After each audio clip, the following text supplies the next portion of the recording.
नमस्कार बंधुगण welcome to education point channel. तेज बंधुगण आपण टीचिंग पोस्ट वैकेंसी नहीं आसी आम कॉलेज मानक बहुत बड़ वैकेंसी आसी बहुत आपले समस्ते करेंगे जोटि कि मेल एंड फीमेल समस्त आवेदन करेंगे। तेज आसन देखा आज कौन कौन वैकेंसी सब रही तार आवेदन प्रक्रिया कौन रोचे योग्यता कौन रोचे सब डिटेल्स यही वीडियो माध्यम कही रखी।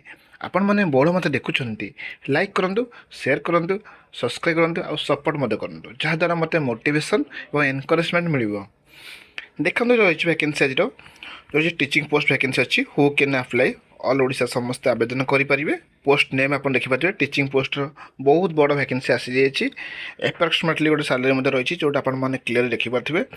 यहाँ पर देखते क्वालिफिकेशन बहुत सारा पिला कन्फ्यूजन थाए क्वालिफिकेशन कौन बा योग्यता कौन देखो पीजी जो मैंने पास करते समस्ते एलिजिबल हो पारे। जार डेट मैं देखो 2/9/2024 अच्छी जोटि कि कौन सी आवेदन प्रक्रिया सेमती ना ए डेट्रे आप इंटरव्यू देवे कनसर्न डेट्रे भलसे बुझी रखिए।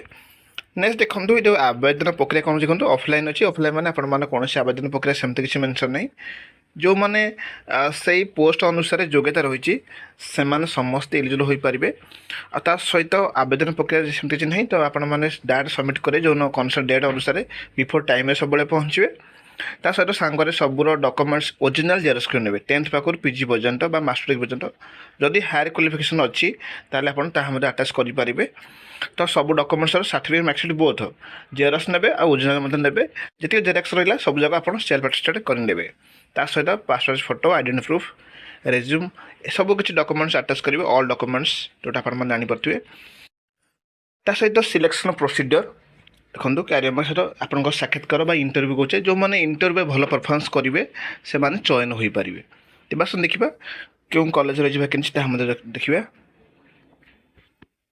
भलसे देखी देखो सिविल इंजीनियरिंग मेकानिकल इंजीनियरिंग रही डिसिप्लिन रही वैकेंसी रही सहित केमिस्ट्री मैथमेटिक्स फिजिक्स रही जो मैंने बीटेक करेंगे बीई करेंगे कि बीटेक करेंगे से समस्त एलिजिबल हो पारे इंजीनियरिंग पोस्ट जोड़ा लेक्चर पोस्ट अच्छी इंजीनियरिंग और रहा जो रहा केमिस्ट्री मैथमेटिक्स फिजिक्स रहा तो आप मास्टर डिग्री करते आपने एलिजिबल हो पारे जो मैंने पीजी करेंगे कनसर्न सब्जेक्ट्स मानक ठीक अच्छे ताल से एलिजिबल हो पारे। देखो कनसर्न डेट देखी भलसे सर टाइम देखूँ सब बिफोर टाइम पहुँचे सांगे जो डॉक्यूमेंट्स अलरेडी आप कही सारी से सब डॉक्यूमेंट्स आप आटाच करने तापर आप से दिन सबमिट करेंगे।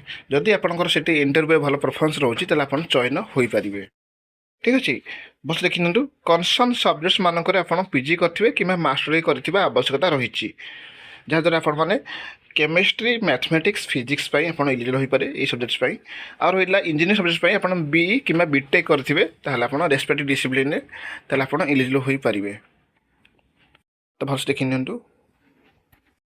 मेंशन अच्छे देखो interested candidates having required qualification may attend the walk in interview भलसे देखी ये सब डॉक्यूमेंट्स ता सहित जो मानकर क्वालिफिकेशन रही से पोस्ट अनुसार से समस्ते अटेंड करेंगे इंटरव्यू ठीक अच्छे।